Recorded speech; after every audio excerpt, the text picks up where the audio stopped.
أعوذ بالله من الشيطان الرجيم بسم الله الرحمن الرحيم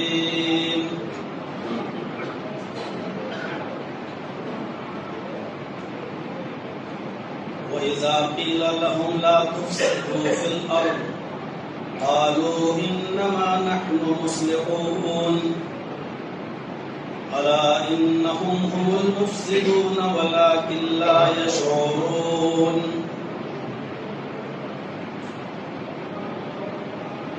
في قلوبهم مرض فزادهم الله مرضا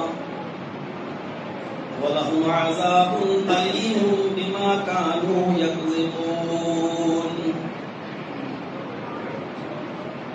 رب اشرح لي صدري ويسر لي أمري واحلل عقدة من لساني يفقهوا قولي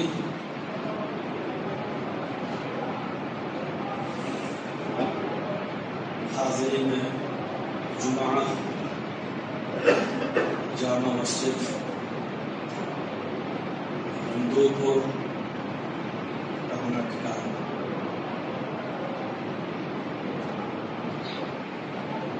جمعے کا خطبہ بہت ہی مختصر اور چھوٹا ہوتا ہے اور ہونا بھی چاہیے. حدیث بھی یہی ہے, نبی اکرم صلی اللہ علیہ وسلم کا فرمان بھی یہی ہے. مختصر خطبے کو نبی اکرم صلی اللہ علیہ وسلم نے عقل مند اور دانش مند انسان کی پہچان بھی بتائی ہے.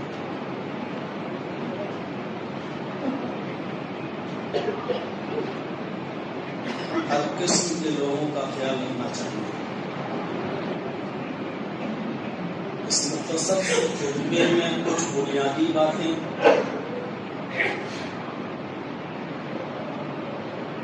کچھ جامع باتیں ہمارے اور آپ کے سامنے آنی چاہیے. شریعت میں بہت سی چیزوں کو فساد کی جڑ, فساد عظیم قرار دیا اور زمین پر فساد پھیلانے کو, فتنہ پھیلانے کو شدید جرم قرار دیا. ہر اس راستے کو بند کر دیا ہے جو زمین پر شر و فساد کا ذریعہ ہے.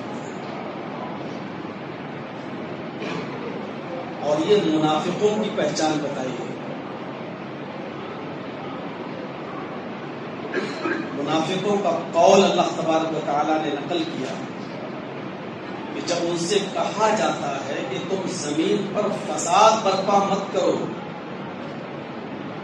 وَإِذَا قِيلَ لَهُمْ لَا تُفْسِدُوا فِي الْأَرْضِ, جب ان سے کہا جاتا ہے کہ تم زمین پر فساد مت پھیلاؤ, زمین پر فساد برپا مت کرو, تو یہ کہتے ہیں انما نحن مصلحون, ہم تو اصلاح کرنے والے ہیں. ہم کہاں فساد پھیلاتے ہیں؟ ہم آئے دن اپنی زندگیوں میں بھی, اپنے معاشرے میں بھی, اپنے سماج میں بھی ہم دیکھتے ہیں جب کچھ لوگوں میں جھگڑا ہوتا ہے اور کسی سے کہا جاتا ہے کہ ارے خاموش ہو جاؤ, کیوں فتنہ پھیلا رہے ہو, تو جھٹ سے وہ آدمی یہ جواب دیتا ہے کہ میں کہاں فتنہ پھیلا رہا ہوں, آپ سامنے والے کو چپ کرائیے, ہم تو حق بات کر رہے ہیں, ہم تو صحیح بات بول رہے ہیں.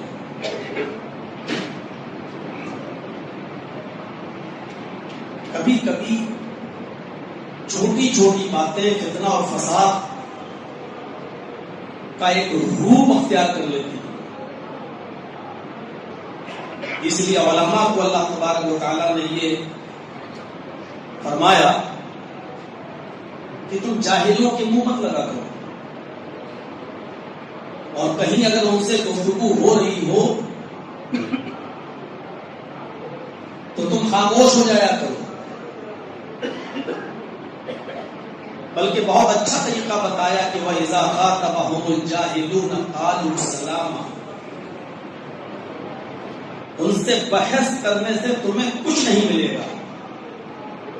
اہل علم کا معیار یہ ہونا چاہیے کہ جب جاہلوں سے وہ مخاطب ہوں یا جاہل جب ان سے مخاطب ہوں تو السلام علیکم کہہ کر وہ آگے بڑھ جائے. کبھی کبھی چھوٹی چھوٹی باتیں فتنہ اور فساد کا روپ اختیار کرتی ہیں. زمین پر فتنہ اور فساد جو برپا ہوتا ہے اس کی مین وجہ، اس کا مین جو ریزن ہے وہ ہوتا ہے عدل و انصاف کی بات نہ کرنا، اہل حق کو حق نہ دلانا اور ان کے ساتھ بے انصافی کرنا. آپ کے گھر میں بھی فساد برپا ہو سکتا ہے اگر آپ اپنی اولاد کے ساتھ عدل نہیں کرتے ہیں تو. آپ کی 2 یا 3 بیویاں ہیں، اگر آپ ان کے درمیان عدل نہیں کرتے ہیں تو آپ کا گھر بھی جہنم بن سکتا ہے.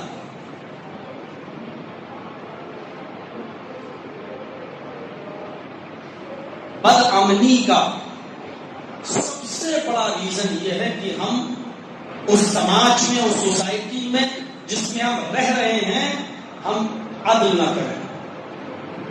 اور اسی لیے قرآن کریم نے عدل کو قوم، مذہب، ذات اور برادری سے بہت اوپر اٹھ کر دیکھنے کی تاکید کی، بلکہ یہ حکم دیا ہے کہ وَلَا يَجْرِمَنَّكُمْ شَنَآنُ قَوْمٍ عَلَىٰ أَن لَّا تَعْدِلُوا. اے محمد صلی اللہ علیہ وسلم، کہیں ایسا نہ ہو کہ کسی قوم کی دشمنی، کسی قوم کی شقاوت، کسی قوم سے حاسدانہ رویہ آپ کو کہیں اس بات پر مجبور نہ کر دے کہ آپ ان کے ساتھ انصاف نہ کر سکیں. اکثر دیکھا جاتا ہے چند لوگ جب کہیں بیٹھتے ہیں تو وہاں رعایت برتی جاتی ہے کہ فیصلہ ایسا ہو کہ یہ فیصلہ ہمارے قریبی رشتہ دار یا ہمارے بہت قریبی انسان کے حق میں چلا جائے. اور اس میں ہم علماء بھی شامل ہیں. دل میں کہیں نہ کہیں یہ خیال آ جاتا ہے کہ چند لوگ بیٹھے ہیں، فیصلہ جو ہو اس میں میرے رشتہ دار کا یا میرے ریلیٹو کا یا میرے خاص الخاص کا خاص خیال رکھا جائے. اور یہی سے بدامنی پھیلتی ہے. وَلَا يَجْرِمَنَّكُمْ شَنَآنُ قَوْمٍ عَلَىٰ أَن لَّا تَعْدِلُوا. کسی قوم کی دشمنی کہیں تمہیں اس بات پر مجبور نہ کر دے کہ تم ان کے ساتھ انصاف نہ کر سکتے. اس کے بعد حکم یہ اعدلوا، انصاف ہر حال میں کرنا. یہ مت دیکھنا کہ کون مسلم ہے کون غیر مسلم، یہ مت دیکھنا کون اپنا ہے کون پرایا، یہ مت دیکھنا کہ کون ہم سے حسد کرتا ہے اور کون ہم سے حاسدانہ رویہ نہیں رکھتا.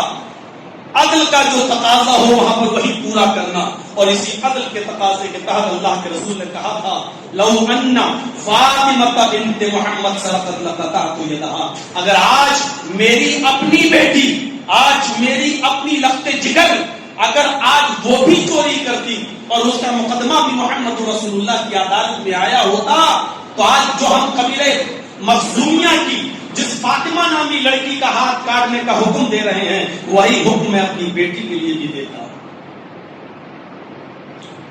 علماء جانتے ہیں آپ نے جب یہ فرمایا تو وہاں پر لفظ واللہ بھی استعمال کیا ہے، یعنی خود اللہ کے رسول کی ذات صادق اور سچی، اور رسول کی ذات جب اللہ کی قسم کھا کر کہے تو اس بات پر پھر ہمیں اور آپ کو سوچنا چاہیے کہ وہ کتنی سچی ہوگی.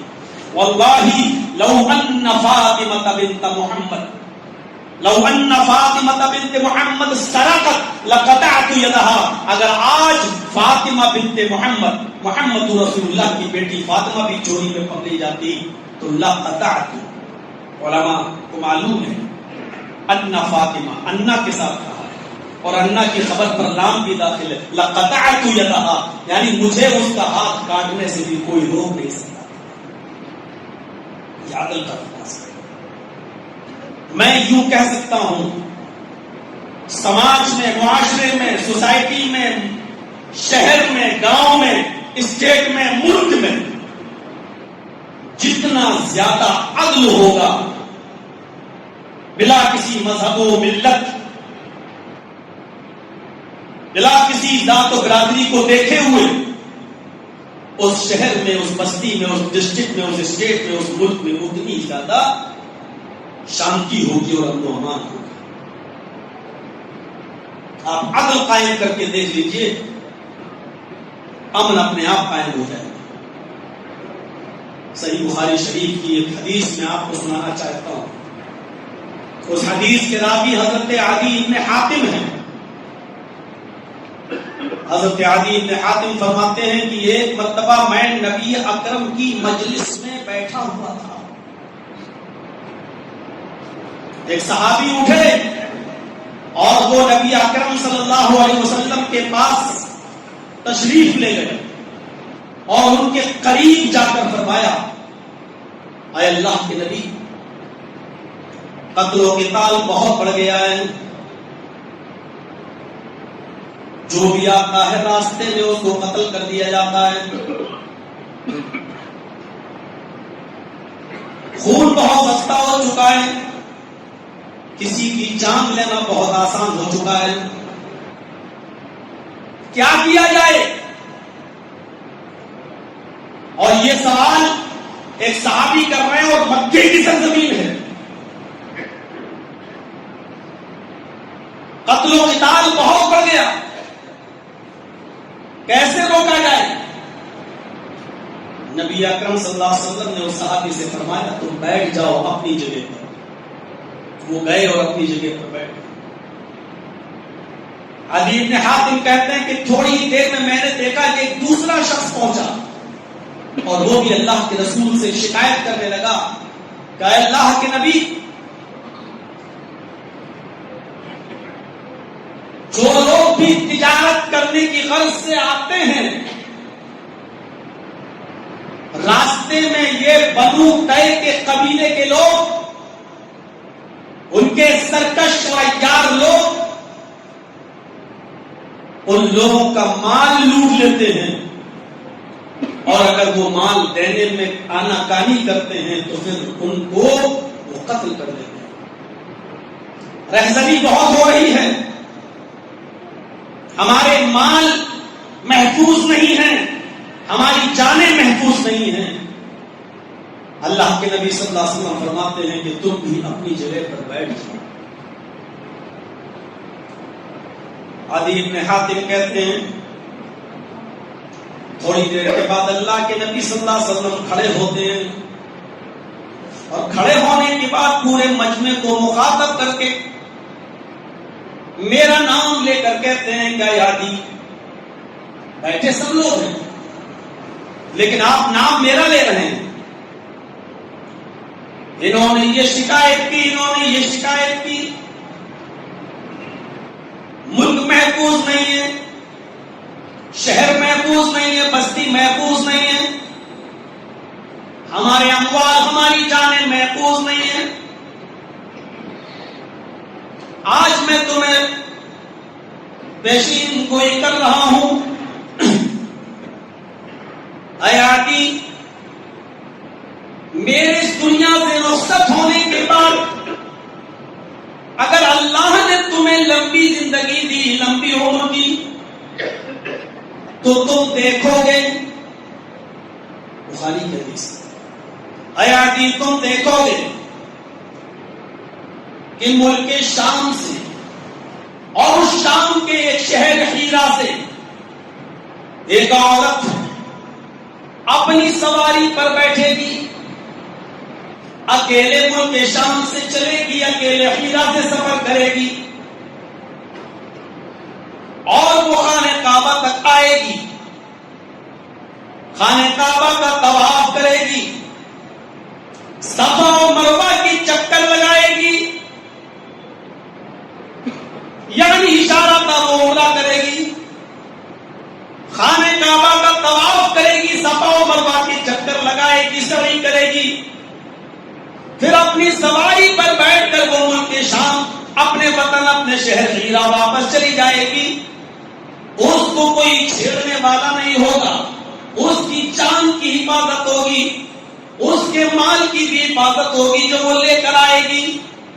اکیلے ایک عورت ملک شام سے چلے گی، خانہ کعبہ میں آئے گی، طواف کرے گی، صفا مروہ کی سعی کرے گی اور اپنے ملک میں واپس پہنچ جائے گی۔ اس عورت کا کوئی بھی بگاڑنے والا نہیں ہوگا۔ عدی ابن حاتم کہتے ہیں جس وقت اللہ کے رسول مجھ سے یہ فرما رہے تھے، میرا نام لے کر کہہ رہے تھے، اس وقت میرے دل میں یہ خیال اٹھ رہا تھا کہ اللہ کے رسول کو یہ کیا ہو گیا ہے، آپ کہاں کھڑے ہو کر یہ بات کر رہے ہیں اور یہ کیسی عجیب بات کر رہے ہیں۔ علی ابن حاتم کہتے ہیں کہ میرے دل میں یہ ہوک اٹھی اور میں نے سوچا آئینہ دعاء تعین الذی سعوا فی البلاد، اللہ کے نبی کہہ رہے ہیں کہ اس عورت کو کوئی کچھ نہیں کرے گا، یہ بنو طے کے گنڈے کہاں چلے جائیں گے، یہ قبیلہ طے کے یہ بدماش لوگ کہاں چھپ جائیں گے جنہوں نے اس سرزمین پر فساد پھیلا کے رکھا ہے، اس سرزمین پر امن و چین و سکون چھین لیا ہے، یہ کہاں چلے جائیں گے، یہ کہاں چھپ جائیں گے، یہ کہاں غائب ہو جائیں گے۔ میں نے کہا نہیں اللہ کے رسول سے، لیکن میرے دل میں یہ سوال اٹھ رہا تھا۔ فَأَيْنَ دُعَاءُ طَيٍّ الَّذِي سَعَلُوا فِي الْبِلَادِ، یہ کہاں چلے جائیں بنی طے کے گنڈے۔ میں نے کہا نہیں اللہ کے رسول سے، اتنے میں اللہ کے نبی فرماتے ہیں کہ عدی میرے بعد تم لمبی زندگی پاؤ گے تو تم یہ بھی دیکھو گے کہ کسرا کا خزانہ فتح ہو کر ہمارے ہاتھوں میں آ جائے گا۔ ہم سے مراد صحابہ کے ہاتھوں میں، یعنی ہم کسرا کے خزانے کے مالک ہوں گے، کسرا کو فتح کر کے اس کا خزانہ ہمارے ہاتھ میں آ جائے گا۔ میں نے پھر بڑا تعجب کیا، دل میں سوچا کہ اللہ کے نبی آج کیسی باتیں کر رہے ہیں۔ وہ کسرا جس کو بڑی سے بڑی طاقتیں زیر نہیں کر پاتی ہیں، وہ کسرا جس کو کوئی شکست نہیں دے پاتا ہے، وہ کسرا جس کی آنکھوں میں آنکھیں ڈال کر کوئی بات کرنے کی جرأت نہیں کرتا ہے، اس کسرا کا خزانہ ہمارے ہاتھوں میں آ جائے گا۔ لیکن میں نے کہا کچھ نہیں، دلی دل میں سوچ رہا تھا کہ اللہ کے رسول کو کیا ہوگا۔ میں نے تعجب سے ایک بات پوچھی، اے اللہ کے نبی آپ کس کسرا کی بات کر رہے ہیں؟ کون کسرا؟ کیا آپ اسی کسرا ابن ہرمز کی بات کر رہے ہیں جو ایران کا بادشاہ ہے؟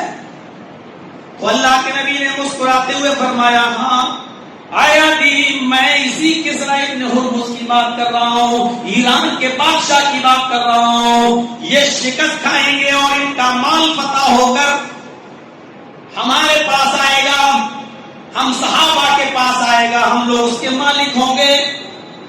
میرے بعد اللہ نے اگر تمہیں زندگی دی تو تم یہ دیکھو گے۔ عدی کہتے ہیں اس کے بعد اللہ کے رسول نے تیسری چیز بتائی، اے عدی اگر اللہ نے تمہیں زندگی دی اور میرے پاس لمبی عمر تم نے پائی تو تم ایک تیسری چیز بھی دیکھو گے کہ لوگ اپنے گھروں سے اپنی مٹھی میں سونا، اپنی مٹھی میں چاندی لے کر نکلیں گے، وہ غریبوں کی مدد کرنا چاہیں گے، وہ غریبوں کو کچھ دینا چاہیں گے، وہ اپنے گھر سے اس نیت کے ساتھ نکلیں گے کہ ہم غریبوں کی، مسکینوں کی، محتاجوں کی، فقیروں کی ہم مدد کریں۔ وہ اپنے گھر سے اپنی مٹھی میں سونا چاندی لے کر نکلیں گے، لیکن کوئی بھی ان کا سونا لینے کے لیے تیار نہیں ہوگا، کوئی بھی ان کی چاندی کو قبول کرنے کے لیے تیار نہیں ہوگا۔ وہ جس طریقے سے سونا لے کر نکلیں گے اپنی مٹھی میں، اسی طریقے سے واپس اپنے گھر پہ آ جائیں گے، کوئی بھی ان کا سونا اور چاندی قبول نہیں کرے گا۔ لوگ خود اتنے امیر ہو چکے ہیں۔ حضرت عدی ابن حاتم کہتے ہیں، اے لوگوں، دو چیزیں تو میں نے اپنی آنکھوں سے دیکھ لی ہیں۔ اللہ کے رسول صلی اللہ علیہ وسلم نے ملک عرب کے اندر ایسی امن اور ایسی شانتی قائم کر دی ہے اپنے عدل سے، اپنے انصاف سے۔ اگر کسی نے کسی کی گردن کاٹی ہے تو بدلے میں اس کی بھی گردن کاٹی جا رہی ہے، اگر کسی نے کسی کا ہاتھ توڑا ہے تو اس کا بھی ہاتھ توڑا جا رہا ہے، اگر کسی نے کسی کی آنکھ پھوڑی ہے تو انتقاماً اس کی آنکھ بھی پھوڑی جا رہی ہے، اگر کسی نے کسی کے اوپر جس طریقے کا ظلم کیا ہے انتقاماً اس کے ساتھ اسی طریقے کا سلوک کیا جا رہا ہے۔ ایسا عدل قائم کر دیا ہے محمد رسول اللہ صلی اللہ علیہ وسلم نے کہ اس عدل و انصاف کے قائم ہو جانے کے بعد بنو دے کے کنڈوں کا پتہ نہیں چلا، وہ کون سے بلوں میں چھپ گئے ہیں، کہاں چلے گئے ہیں۔ آج ہم اپنی آنکھوں سے دیکھتے ہیں کہ ملک شام سے ایک عورت اکیلے آتی ہے، سفر کرتی ہے، خانے کعبہ آتی ہے، طواف کرتی ہے، صفا مروا کی سعی کرتی ہے، اور اکیلے وہ اپنے ملک شام میں ہیرا شہر میں واپس چلی جاتی ہے۔ اس عورت کو کوئی چھیڑنے والا نہیں ہوتا ہے، اس عورت کو کوئی قید کرنے والا نہیں ہوتا ہے، اس عورت کی عزت و آبرو سے کوئی کھلواڑ کرنے والا نہیں ہوتا ہے، اس کے سامان کو، اس کے سونے چاندی کو کوئی چرانے والا اور لوٹنے والا نہیں ہوتا ہے۔ میں نے یہ منظر بھی اپنی آنکھ سے دیکھ لیا ہے۔ اے لوگوں، اللہ تعالیٰ نے مجھے اتنی لمبی عمر دی ہے کہ میں نے حضرت عمر فاروق کا زمانہ دیکھا، اور عمر فاروق کے زمانے میں ہرمز، کسرا ابن ہرمز کا خزانہ فتح ہو کر، ایران فتح ہو کر حضرت عمر فاروق کے ہاتھوں میں آ گیا ہے، اور کسرا کے سارے خزانے حضرت عمر فاروق کے ہاتھوں میں آ گئے ہیں، یہاں تک کہ کسرا کے سر کا تاج اور ہاتھوں میں پہننے والے کنگن بھی آج ہمارے ہاتھ میں آ گئے ہیں۔ یہ دو پیشین گوئی تو جناب محمد رسول اللہ کی ہم نے اپنی آنکھوں سے دیکھ لی ہے۔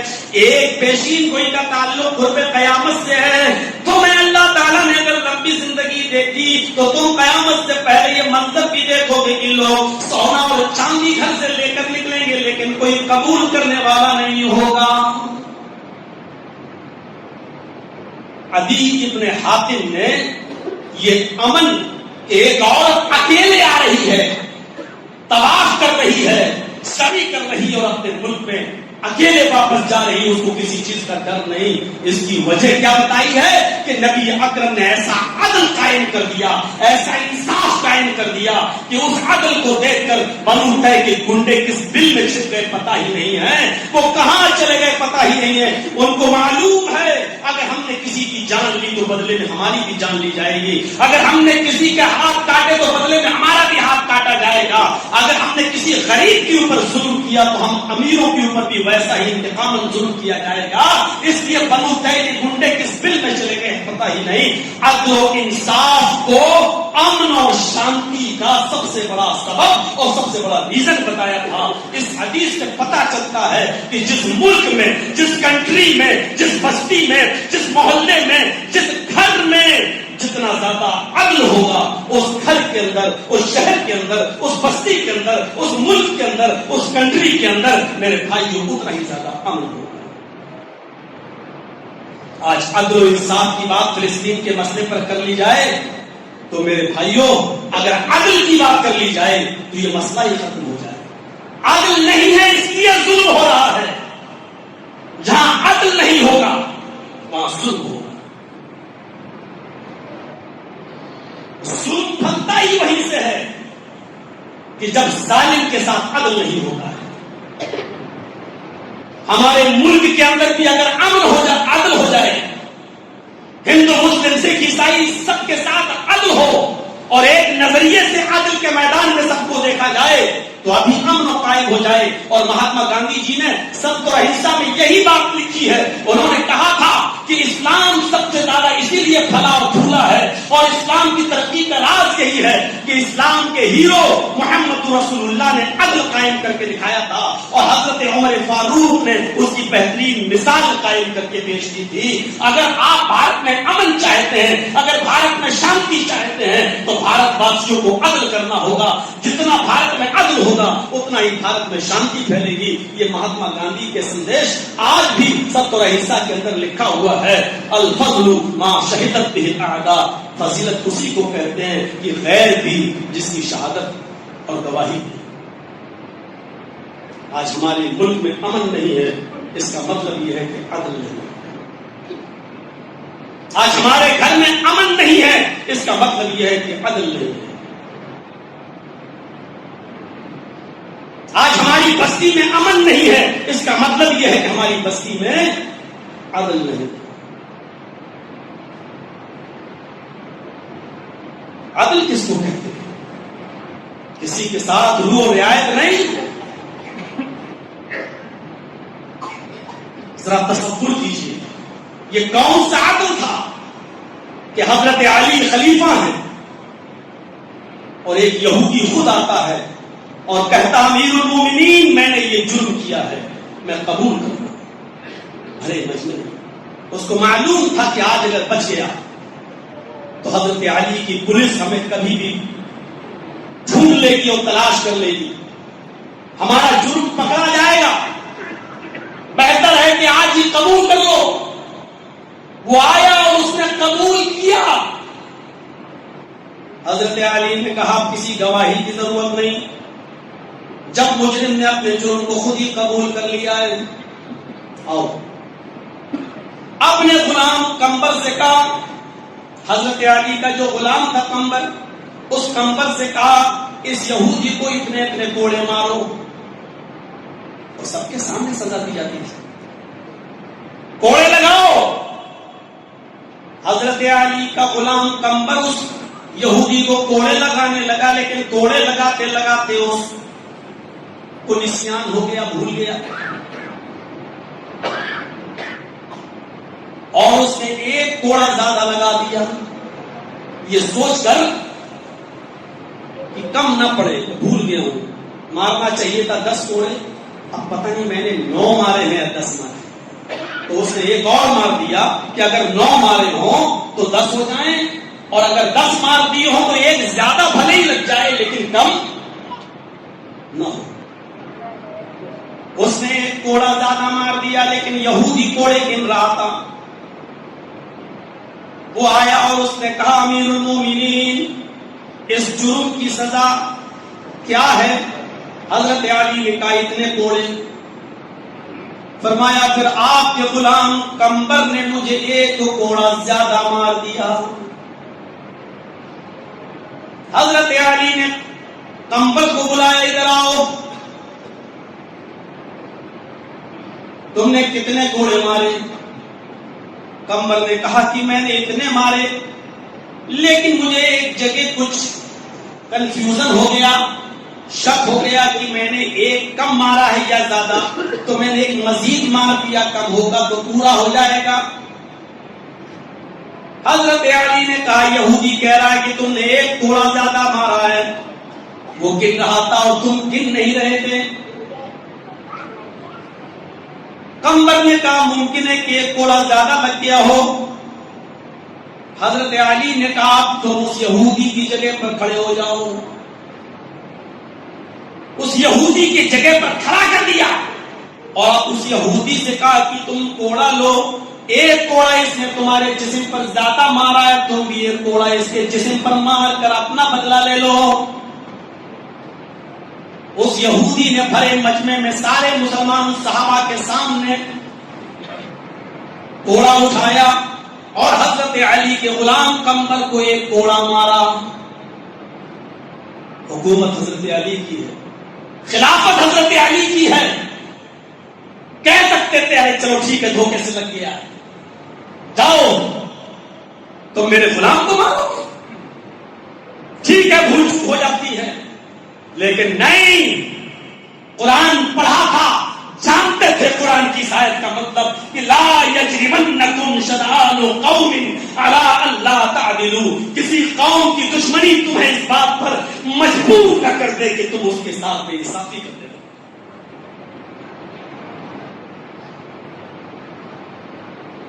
مجبوری میں تو سب مان جاتے ہیں، مزہ تو تب ہے جب پاور اور طاقت اپنے ہاتھ میں ہو، اس وقت انصاف کیا جائے، اس وقت انصاف کیا جائے۔ میرے پیارے ساتھیوں، تصور کیجیے،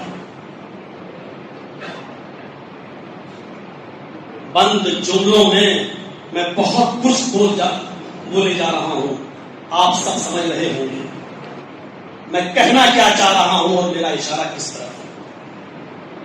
میرے پیارے ساتھیوں، جس ملک کے اندر، جس بستی میں جتنا عدل ہوگا اتنا ہی زیادہ وہاں امن ہوگا۔ اگر کسی کنٹری میں، کسی ملک میں بدامنی پھیلی ہوئی ہے تو سمجھ لو کہ اس ملک کے اندر عدل و انصاف نہیں ہوگا۔ سعودی عرب کا واقعہ بھی آپ اپنے سامنے رکھ کے دیکھ لیجیے، جو ابھی چند دنوں پہلے پیش آیا۔ ایک 26 سال کے نوجوان کو اس کی گردن اڑا دی گئی اور اس کے پورے کے پورے قبیلے والوں نے اپنی پگڑیاں تک اتار دی، اپنے دستار رکھ دیے اور معافی مانگنے کی ساری حدیں پار کر دی، انکساری اور عاجزی کی ساری حدیں توڑ دی، لیکن اس کے باوجود مقتول کے ورثہ تیار نہیں ہوئے۔ پولیس تک رو رہی ہو، فیصلہ سنانے والا قاضی تک رو رہا ہو، بڑے بڑے حکمراں بھی رو رہے ہو، دولت کا انبار لگانے کی بات بھی کرتی ہو کہ تم منہ مانگے قیمت بتاؤ کیا مانگتے ہو، ہم تمہیں دے دیں گے۔ انہوں نے کہا خون کا بدلہ خون، اور اپنی ماں سے گلے لگتا ہے، چپٹ کر روتا ہے، اپنی بہن سے چپک کر روتا ہے، اور اس کے بعد میں عدل کا تقاضا تھا، اس کو بھی قتل کر دیا گیا۔ میرے بھائیوں، پھر نہ حکومت کام آئی، نہ حکمراں کام آئے، نہ پولیس کام آئی، نہ دولت کام آئی۔ جس ملک کے اندر جتنا زیادہ عدل ہوگا اس ملک کے اندر اتنا ہی زیادہ امن ہوگا۔ امن کو قائم کرنا ہے، شانتی بحال رکھنا ہے تو عدل کو بحال رکھنا ہے۔ قاضی شرح کی عدالت لگی ہوئی ہے اور ایک کیس کی سنوائی ہو رہی ہے، مسلمان بھی سننا چاہتے ہیں اس میں فیصلہ کیا ہے، یہودی بھی سننا چاہتے ہیں آج قاضی شرح کا فیصلہ کیا ہے۔ عدالت بھری ہوئی ہے۔ قاضی شرح نے اپنے درباری سے کہا، دربان سے، لوگوں کو اس روم سے، کمرے سے خالی کراؤ، یہ تو پورا روم بھر گیا ہے۔ اس نے 2-3 بار وارننگ دی، روم خالی کر دو، خالی نہیں ہوا۔ جیسے آج احتجاج ہوتا ہے اور لوگ جب بیٹھ جاتے ہیں تو پولیس کو کبھی آنسو گیس چھوڑنا پڑتے ہیں، کبھی ہوا میں فائرنگ کرنا پڑتی ہے، اور جب اس میں بھی لوگ نہیں مانتے ہیں تو پیروں میں گولی بھی مارنا پڑتی ہے۔ ایسی اس کے درباری نے کوڑا اٹھایا اور اس کو ہوا میں لہرایا، روم خالی کرو، فیصلے کی سماعت کا وقت قریب ہے۔ جیسی کوڑا اٹھایا سب لوگ بھاگنے لگے، تتر بتر ہوئے، پیچھے گھوما درباری اور اچانک اس درباری کا ایک کوڑا ایک یہودی کو لگ جاتا۔ کوڑ تو خالی ہو گئی لیکن وہ یہودی وہیں پر کھڑا ہو۔ قاضی شرح نے کہا سب لوگ باہر نکل گئے، تم کیوں نہیں نکلے؟ کہا قاضی صاحب مجھے انصاف چاہیے۔ کیسا انصاف؟ کہا کہ آپ کے دربان کا کوڑا میرے پیٹھ پر لگ گیا ہے، اگر کوڑا چلانے کا آرڈر آپ کا تھا تو کئی لوگوں کو لگنا چاہیے تھا، لیکن اس نے کسی اور کو نہیں مارا، اس کا کوڑا مجھے کو لگا ہے، اس نے نشانہ بنایا اور مجھے کوڑا مارا۔ قاضی شرح کا درباری کہتا ہے قاضی صاحب گھوڑا میں نے جان بوجھ کے نہیں مارا ہے، میں ہوا میں لہرا رہا تھا، یہ پیچھے سے آ گیا۔ کوئی گواہ نہیں تھا، کسی نے گواہی نہیں دی۔ قاضی شرح نے کہا یہ بتاؤ تمہارا کوڑا اس کو لگا یا نہیں لگا؟ کہاں لگا ہے؟ اب تم نے جان بوجھ کے مارا ہے یا بنا جانے بوجھے؟ اس کا علم تو صرف اللہ کو ہے، ہم دلوں کی کیفیت کو تو نہیں جانتے، تمہارے دل میں کیا ہے یہ تو ہم نہیں جانتے، لیکن عدل کا تقاضا یہ ہے کہ میں نے کسی کو کوڑا مارنے کا حکم نہیں دیا تھا۔ آپ نے ہوا میں کوڑا لہرایا ضرور تھا، لیکن اس یہودی کو لگا اور یہودی نے کہا مجھے مارا ہے، لہذا عدل کے تقاضے کے تحت ایک کوڑا تمہارے جسم پر مارا جائے گا۔ اے یہودی کوڑا پکڑو، اور ایک کوڑا تم ہمارے درباری کو، ہمارے دربان کو بھی مارو۔ اس بھرے مجمع میں یہودیوں کے سامنے اور مسلمانوں کے سامنے قاضی شرح کے دربان کو اس یہودی نے کوڑا رسید کیا، ایک کوڑا مارا۔ اسی وقت بر وقت on spot judgment, on spot فیصلہ، اسی جگہ پر فیصلہ۔ آج کل کی طرح مقدمے لمبت نہیں ہوا کرتے تھے، انصاف کے لیے لوگ چکر نہیں کاٹا کرتے تھے کورٹ کی، اسی جگہ پر فیصلہ ہوا، اور اس فیصلے نے میرے پیارے ساتھیوں امن قائم کر دیا، ایسا خوشحال ماحول بنا دیا، خوشگوار ماحول قائم کر دیا کہ لوگ اس ماحول کے لیے تڑپتے تھے، اور مہاتما گاندھی کو یہ کہنا پڑا کہ اگر ایسا ہی امن اور شانتی چاہتے ہو تو حضرت عمر فاروق کا انصاف بھارت میں قائم کرو۔ خود ان کے ساتھ یہ معاملہ پیش آیا تھا، حضرت عمر فاروق بیٹھ گئے ایک جگہ پیشاب کرنے کے لیے، اور ان کا غلام امیر المومنین امیر المومنین امیر المومنین کی آواز لگاتا ہوا آیا۔ اس کو معلوم نہیں تھا کہ حضرت عمر فاروق نالی کے پاس بیٹھ کر پیشاب کر رہے ہیں۔ امیر المومنین، حضرت عمر فاروق کو غصہ آ گیا، میں استنجا کر رہا ہوں، امیر المومنین چلا رہا، مجھے پیشاب بھی نہیں کرنے دے رہا ہے۔ استنجے سے فارغ ہوئے کہ ادھر آؤ، کیا ہے ادھر آؤ۔ جیسے ہی وہ غلام قریب ہوا، حضرت عمر فاروق نے ایک تھپڑ اس کے چہرے پر رسید دیا۔ کیا ہوا؟ کچھ نہیں۔ کس لیے آئے ہو؟ کیا کام ہے؟ کہا کچھ نہیں، چلنا۔ جب وہ جانے لگا تو حضرت عمر فاروق نے کہا جب کوئی کام نہیں تھا تو کیوں چلا رہے تھے امیر المومنین امیر المومنین؟ کہا غلطی ہو گئی،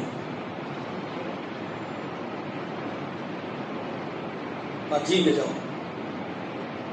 جب وہ جانے لگا تو پلٹتا ہے اور کہتا امیر المومنین صرف ایک گزارش ہے آپ سے، اس جملے پر غور کیجیے گا۔ امیر المومنین ایک گزارش ہے آپ سے، آپ نے ابھی میرے گال پر جو تھپڑ مارا ہے، آپ اپنے گھر پہ جائیے، جس چٹائی پر آپ بیٹھتے ہیں اسی چٹائی پر بیٹھ جائیے، اور تھوڑی دیر کے لیے ٹھنڈے دماغ سے اور ٹھنڈے دل سے صرف اتنا سوچ لیجئے گا کہ یہ تھپڑ آپ نے کہیں مجھے ناجائز تو نہیں مارا ہے، صرف غور کر لیجئے گا۔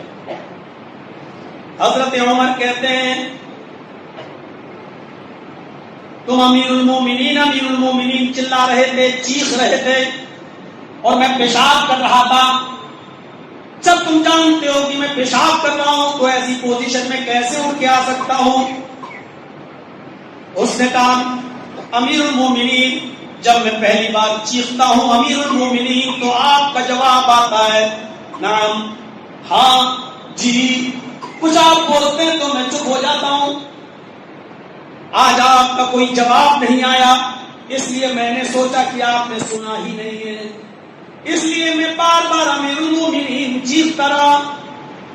کہا تم کو دکھائی نہیں دیا کہ میں اسی جگہ پر نالی کے پاس بیٹھ کر استنجا کر رہا تھا؟ فرمایا قسم ہے اس ذات کی جس کے قبضے میں میری جان ہے اور آپ کی بھی جان ہے، اگر مجھے یہ معلوم ہوتا کہ اس نالی کے کنارے آپ استنجا کر رہے ہیں اور میں نے آپ کی پیٹھ کو دیکھ لیا ہوتا اور پہچان لیا ہوتا کہ یہ آپ ہی ہیں، تو بھلا مجھے کیا کسی پاگل کتے نے کاٹا ہے جو میں آپ کو بار بار بلاتا اور پکارتا اور آپ کے استنجا کرنے پیشاب سے فارغ ہونے کا بھی انتظار نہیں کرتا؟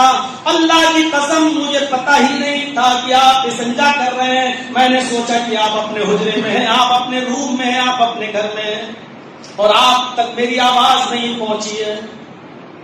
حضرت عمر فاروق نے کہا ادھر آؤ. جب تم نے اللہ کی ذات کی قسم کھا کر اس بات کو قبول کر لیا کہ مجھے معلوم نہیں، تو اب اس فیصلے کو میں سناتا ہوں. اب فیصلہ یہ ہے کہ عمر فاروق نے تمہارے گال پر جو تھپڑ مارا وہ ناجائز تھپڑ تھا، وہ میرا مار ناجائز نہیں تھا. بھرے مجمع میں نے تمہاری انسلٹ کی، بھرے مجمع میں نے تمہیں تھپڑ مارا ہے. اب حضرت عمر فاروق بھی اپنے آپ کو پیش کر رہا ہے اسی بھرے مجمع کے اندر. آپ میں امیر المومنین نہیں، ایک مجرم کی حیثیت سے تیرے پاس کھڑا ہوں. آئے میرے غلام، اپنا تھپڑ اٹھا، اپنا ہاتھ اٹھا اور جتنی زور سے میں نے تیرے گال پر مارا ہے تو بھی میرے گال پر اتنی زور سے تھپڑ مار. اتنی زور سے مار کہ حضرت عمر کے دماغ سے اس بات کا بھوت اتر جائے کہ میں امیر المومنین ہوں. اتنی زور سے مار کہ مجھے احساس ہو جائے کہ میں امیر المومنین نہیں بلکہ لوگوں کی چوکھٹ کا معمولی چوکیدار ہوں.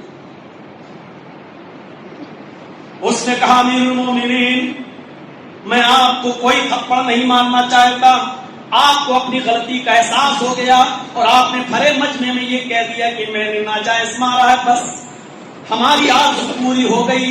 آپ نے اپنی غلطی تسلیم کر لی، میں نے آپ کو معاف کر دیا ہے. حضرت عمر کہتے نہیں، تم مجھے صرف اس لیے معاف کر رہے ہو کیونکہ میں امیر المومنین ہوں اور تم میرے غلام ہو. تم اس لیے معاف کر رہے ہو کہ میں تمہارا مالک ہوں، کہیں پھر میں تم سے بدلہ نہ لے لوں یا میں تم سے بڑا مقام رکھتا ہوں، اس لیے تم مجھے تھپڑ نہیں مارنا چاہتے ہو. آئے میرے غلام، اگر آج تم نے یہاں مجھے تھپڑ نہیں مارا تو رب کعبہ کی قسم قیامت کے دن میں اپنے رب کے سامنے اس کا انتقام نہیں دے سکتا ہوں. میرے پاس اتنی نیکیاں نہیں ہوں گی کہ میں اپنی نیکیوں میں سے کچھ تمہیں دے سکوں، تو میں تھپڑ مارنا ہی ہوگا. مجبور کیا اس کو، تو اس شخص نے، اس غلام نے قسم کھا کر کہا امیر المومنین جس طرح میں نے قسم کھا کر یہ کہا تھا اللہ کی قسم مجھے یہ نہیں معلوم کہ آپ پیشاب کر رہے ہیں، اسی طریقے سے میں اس ذات کی قسم کھا کے کہتا ہوں جس کے قبضے میں میری جان ہے، میں آپ سے قیامت کے دن کوئی انتقام نہیں لوں گا. میں نے آپ کو دل کی گہرائیوں سے معاف کر دیا ہے، میں نے آپ کو دل سے معاف کر دیا ہے اور جب میں معاف کر رہا ہوں تو اللہ بھی آپ کو معاف کرے گا. میں نے آپ کو معاف کر دیا ہے. حضرت عمر فاروق نے تب اطمینان کی سانس لی اور کہا اللہ تو گواہ رہنا، اس شخص نے تیری عزت و جلال کی قسم کھا کر مجھے معاف کیا ہے. اب قیامت کے دن اگر یہ ہمارے تھپڑ مارنے کا انتقام لے گا تو اے اللہ ہم اس انتقام کو نہیں دے سکتا، اس لیے کہ میں تو اس دنیا میں انتقام دینا چاہتا ہوں لیکن یہ لینے کے لیے تیار ہی نہیں ہے. یہ کون سا جذبہ تھا؟ اس ملک میں امن و امان کا کیا حال ہوگا جس ملک کا سپاہی سالار، جس ملک کا کمانڈر ان چیف، جس ملک کا گورنر، جس ملک کا امیر المومنین، جس ملک کا چیف منسٹر، جس ملک کا پرائم منسٹر اپنے آپ کو بدلے کے لیے پیش کر رہا ہو اور یہ کہہ رہا ہو کہ مجھے تھپڑ مارو. اس ملک کے اندر عدل و انصاف کا عالم کیا ہوگا؟ اس ملک کے اندر شانتی ویوستھا کتنی مضبوط اور کتنی اسٹرانگ ہوگی؟ میرے بھائیو اس بات کا ہم اندازہ لگا سکتے ہیں؟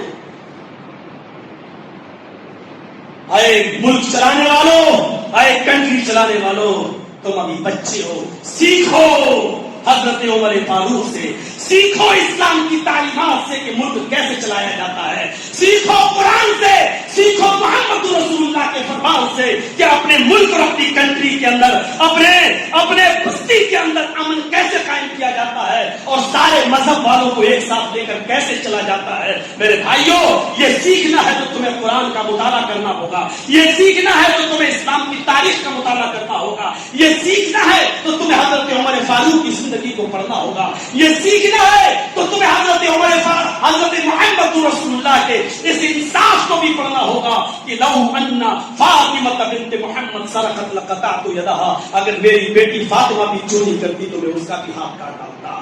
اگر عدل و انصاف قائم کرنا ہے، امن قائم کرنا ہے اپنے ملک کے اندر، تو محمد رسول اللہ کا وہ آئیڈیل اور نمونہ آپ کو اپنانا ہوگا کہ جنگ بدر پہ جب 70 کافر پکڑے گئے، 70 کافروں کے پیروں میں بیڑیاں ڈال دی گئی، تو انہی 70 کافروں میں محمد رسول اللہ کے سگے چچا حضرت عباس بھی تھے جو ابو جہل کا ساتھ دے رہے تھے اور پکڑے گئے۔ انہی کافروں میں ان کے پیروں میں بھی بیڑیاں ڈال دی گئی۔ اللہ کے نبی جب رات میں معائنہ کرنے کے لیے اٹھے تو کیا دیکھتے ہیں کہ میرے بوڑھے چچا عباس کے پیروں میں جو بیڑیاں پڑی ہوئی ہیں وہ اتنی ٹائٹ ہے کہ اس کی وجہ سے وہ پیر نہیں پھیلا پا رہے ہیں۔ تو اللہ کے نبی کی آنکھوں میں آنسو آ گئے، لیکن آگے بڑھ گئے۔ صحابہ پوچھنے لگے آپ کی آنکھوں میں آنسو آنے کی وجہ کیا ہے؟ ہم تو آپ کا تھوک زمین پر نہ گرنے دیں، آپ کے تو آنکھوں سے آنسو آ گئے۔ فرمایا ان عباس سنوابی، عباس میرا چچا ہی نہیں بلکہ وہ میرے باپ کے درجے میں داخل ہے۔ جس کا باپ نہیں ہوتا اس کا چچا ہی اس کے لیے باپ ہوتا ہے۔ عباس کے پیروں میں بیڑیاں اتنی ٹائٹ ہیں کہ ان کی حالت دیکھ کر میری آنکھوں میں آنسو آ گئے۔ بس اتنا کہا اور آپ اپنے خیمے میں چلے گئے۔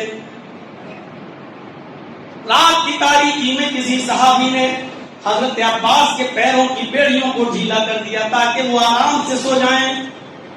صبح فجر کی نماز کے وقت اللہ کے نبی نے معائنہ کیا تو کیا دیکھا کہ عباس میرے چچا بڑے آرام سے سو رہے ہیں، ان کے پیروں کی بیڑیاں ڈھیلی ہیں، تن بدن میں آگ لگ گئی۔ جناب محمد رسول اللہ کے سارے صحابہ کو اٹھایا، فرمایا کہ میرے چچا کے پیروں کی بیڑیوں کو ڈھیلا کس نے کیا ہے؟ جس نے کیا تھا وہ صحابی کہنے لگے اللہ کے رسول میں نے کیا ہے۔ کہا میں نے حکم دیا تھا؟ نہیں۔ پھر تم نے کیسے ڈھیلا کر دیا؟ اللہ کے رسول آپ کی آنکھوں میں آنسو ہم سے دیکھے نہیں گئے ہیں، آپ روئیں، آپ کی آنکھوں میں آنسو آ جائیں، آپ کو روتا ہوا میں کیسے دیکھ سکتا ہوں؟ اللہ کے نبی فرماتے ہیں فرد محبت میں آنسو کا آ جانا ایک الگ چیز ہے، لیکن فرد محبت میں انصاف کا مرڈر نہیں ہونا چاہیے، انصاف کا خون نہیں ہونا چاہیے۔ تم نے میرے چچا کے پیروں کی بیڑیوں کو اگر ڈھیلا کیا تھا تو یہی کام سارے قیدیوں کے ساتھ کرنا چاہیے تھا۔ اور بھی تو 70 کافر قید ہیں، ان کے پیروں کی بیڑیوں کو بھی ڈھیلا کرنا چاہیے تھا۔ اور اگر تمہارا ضمیر ان کافروں کے پیروں کی بیڑیوں کو ڈھیلا کرنے کے لیے تیار نہیں تو پھر میرے چچا کے پیروں کی بیڑیوں کو بھی ڈھیلا نہیں کرنا چاہیے۔ اب اگر تم محمد رسول اللہ کو خوش دیکھنا چاہتے ہو، میرے دل کو سکون پہنچانا چاہتے ہو تو فَفَعَلُوا كُلُّهُمْ مُسَارَا، تو سارے قیدیوں کے پیروں کی بیڑیوں کو ڈھیلا کر دو۔ اور اگر سارے قیدیوں کے پیروں کی بیڑیوں کو ڈھیلا نہیں کر سکتے ہو تو پھر میرے چچا کے پیروں کی بیڑیوں کو ٹائٹ کر دو۔ میرے چچا کے لیے انصاف کا مرڈر نہیں کیا جائے گا، انصاف کا خون نہیں کیا جائے گا۔ اس طریقے کا عدل، اس طریقے کا انصاف جب قائم تھا تو دنیا میں امن تھا، اس ملک کے اندر شانتی تھی، اس ملک کے اندر لوگ اسلام کے اندر داخل ہوتے تھے کہ یہاں میں امن ملے گا، یہاں میں شانتی ملے گی۔ میں نے پہلے ہی کہا تھا کہ جمعے کا خطبہ مختصر ہوتا ہے، آپ نے مجھے 1:30 بجے تک کا ٹائم دیا، لیکن ممبر پر آتے وقت میرے کانوں میں یہ بھی کہا گیا کہ 5-10 منٹ اور بڑھ جائے تو کوئی بات نہیں۔ میرے بھائیوں، میں نے جمعے کا خطبہ بہت ہی مختصر دینا چاہا، پھر بھی کچھ زیادہ ہو گیا بڑی معذرت کے ساتھ۔ میں اپنی بات کو بس یہاں پر ختم کرتے ہوئے کہ ہمیں اگر امن چاہیے، شانتی چاہیے تو عدل قائم کرنا ہوگا۔ گھروں میں بھی عدل، معاشرے میں بھی عدل، سوسائٹی میں بھی عدل، سماج میں بھی عدل۔ ہم جہاں ہیں عدل کی بات کریں گے تو امن انشاءاللہ قائم ہوگا۔ میرے بھائیوں، بہت زیادہ جذبات میں آنے کی ضرورت نہیں ہے۔ میرے ساتھ بہت زیادہ لوگ سیلفی نہ لیں، اس سے مجھے سخت نفرت ہوتی ہے۔ مجھے تو ابھی نکلنا بھی ہے کیونکہ آج ہی گھر سے فون آیا اور میرے والد محترم اچانک بیمار پڑ گئے۔ ویسے تو کئی دنوں سے بیمار چل رہے تھے لیکن کوئی سکون تھا، میں ان کو گھر چھوڑ دیا تھا، لیکن میں صبح سے بڑے ٹینشن میں ہوں کیونکہ اس وقت سانس ان کی کافی پھول رہی ہے، ایک پھیپھڑا بالکل لنگس بالکل ڈیمیج ہو چکا ہے اور ان کی دوائیں چل رہی ہیں۔ میں نے فوراً گاڑی کا انتظام کر کے ان کو لکھنؤ بھجوایا ہے اور میں نے وہاں ڈاکٹر جو ہاسپٹل میں ہمارے تعلقات ہیں ان سے میں نے کہا ہے کہ آپ تب تک ان کو سنبھالیے اور دیکھیے، انشاءاللہ میں پہنچ رہا ہوں اور پھر میں دیکھوں گا۔ تو میرے پیارے ساتھیوں، میرے والد محترم کے لیے دعا کیجیے کہ اللہ ان کو شفائے کاملہ اور عاجلہ عطا فرمائے، اور جو بیمار ہیں ان کے علاوہ اللہ ان سب کو شفائے کاملہ اور عاجلہ عطا فرما۔ بار اللہ ہمارے ملک میں امن قائم کر دے۔ اے اللہ یہ ہندوستان جو سونے کی چڑیا تھی، اے اللہ اس کو پھر سے سونے کی چڑیا بنا دے۔ اے اللہ یہاں جو امن و امان پہلے سے قائم تھا، ہندو مسلمان سکھ عیسائی جو سب بھائی بھائی بن کے رہتے تھے، اللہ یہی بھائی چارہ ہمارے دلوں میں پھر سے پیدا فرما دے۔ اے اللہ ہمیں آپس میں ایک دوسرے کا اتنا ہمدرد بنا دے، اتنا غمخوار بنا دے کہ اگر تکلیف کسی ہندو کو پہنچے، اگر درد کسی ہندو کو ہو تو اس کی تکلیف ایک مسلمان کو بھی محسوس ہو۔ اے اللہ اگر تکلیف کسی مسلمان کو پہنچے تو اس کا درد ایک ہندو کو بھی اپنے دل میں محسوس ہو، کیونکہ یہ ہندوستان ایک باغ ہے اور باغ میں آم بھی ہوتا ہے، سیب بھی ہوتا ہے، اورنج بھی ہوتا ہے، پپیتا بھی ہوتا ہے، اور وہ باغ تبھی اچھا لگتا ہے جب اس کے اندر سارے پھل ہوتے ہیں۔ ہمارا ہندوستان تبھی اچھا ہے جب اس میں ہندو بھی ہیں، مسلمان بھی ہیں، سکھ بھی ہیں اور عیسائی بھی ہیں، اور سب کو اپنے اپنے مذہب پر آزادی کے ساتھ عمل کرنے کی پوری اجازت ہے۔ اور اس رنگ برنگے باغ کے اندر سارے پھل جس طرح خوش رہتے ہیں اسی طرح ہمیں بھی خوش رہنے کی توفیق عطا فرما۔ اے اللہ ہمارے ملک میں امن پیدا فرما دے۔ اے اللہ یہ ملک ہم مسلمانوں نے بھی اپنا خون بہا کر، ہمارے علماء نے بھی اپنا خون بہا کر آزاد کرایا ہے۔ اے اللہ ہمارے اس ملک کی حفاظت فرما۔ اللہ ہمارے ملک میں امن و امان اور شانتی کو بحال فرما دے۔ بار الہ جب تک تو ہمیں زندہ رکھ، اسلام میں زندہ رکھنا، اور جب ہمارا خاتمہ ہو ایمان پر ہمارا خاتمہ فرمانا۔ وما علینا الا البلاغ المبین، وآخر دعوانا الحمد للہ رب العالمین۔